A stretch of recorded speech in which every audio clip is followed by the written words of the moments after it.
I'm Jenn from Royal Botanical Gardens. I'm back in Hendry Valley Nature Sanctuary to talk to our species at risk biologist, Sarah Richer, to explore a little bit about some of the impacts we're seeing on our turtle populations. Hi, Sarah. Can you tell us a little bit about some of the species that you work with in your role as species at risk biologist? It's a varied role. Depends on the season as well and the year in which we get whatever types of funding. I'll work with species at risk plants, birds, insects. It's quite wide ranging. In the spring and summer, a lot of that work is with turtles because all of Ontario's turtles are on the species at risk list. And how are our turtles doing? Well, a study done here in 1984 at RBG studied just one area of Coots Paradise called West Pond, and within that single pond they estimated the turtle population, the snapping turtle population, to be anywhere around 560 to 620-ish individuals. And fast forward nearly 40 years later, and we have maybe a third of that, and that's including the turtles found around Coots Paradise as well as the Grindstone Marsh Hendry Valley area. And RBG is a significant location for turtles. Why are we such an important habitat for them? We actually are a very important habitat for them, such that the Canadian Herpetological Society deemed the Royal Botanical Gardens Coots Paradise to count as a INPARA, which stands for an important reptile and amphibian area.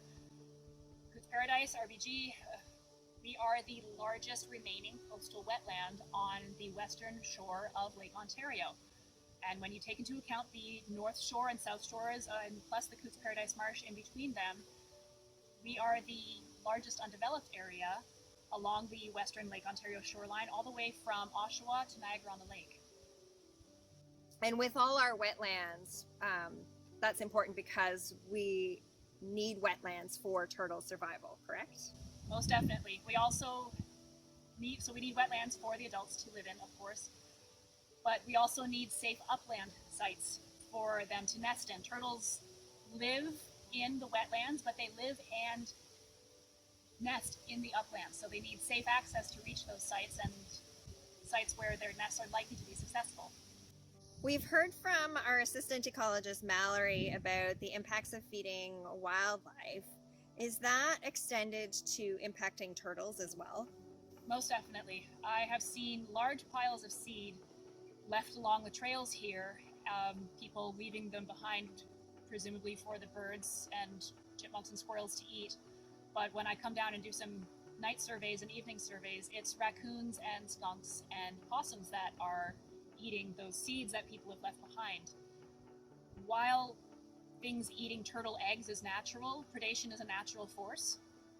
Unfortunately, when you subsidize turtle nest predator numbers, such as raccoons and skunks, etc., then you're placing more pressure on turtles to be able to withstand that increased pressure of improving their nest success, and that's not happening. We're getting vast amounts of turtle nest predation in areas, sometimes 100%. So we are certainly seeing more mammals, including chipmunks and squirrels. Those are the cute ones that people like to feed.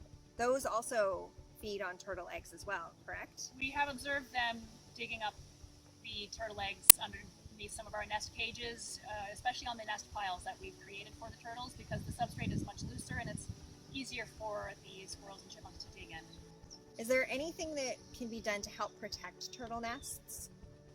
Here at RBG, we have implemented our Turtle Site-Specific Recovery Plan, which not only incorporates nest protection, but also habitat improvements, education, outreach, mitigation and restoration techniques to help reduce adult mortality, because as much as we want to protect turtle nests, it's also important to protect the adult turtles who make those nests, because we could keep protecting turtle nests, but if we don't protect the adults that make them, we're going to run out of turtle nests to protect.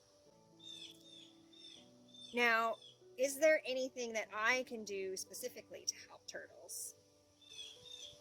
You could definitely volunteer at the Royal Botanical Gardens.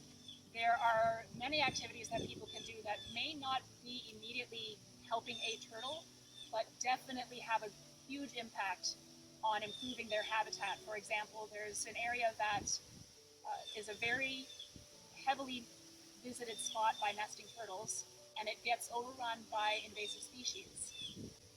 When someone comes and helps us remove those invasive species, even if they only spend a half hour on one day, we are able to directly note by the end of the season how many more turtles were able to nest on that area because of the reduction in invasive species and the therefore increased amount of nest habitat.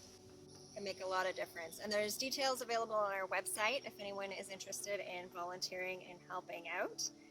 Thank you so much, Sarah, for joining us today. It's wonderful to hear about all the amazing work that our team is doing to protect wildlife.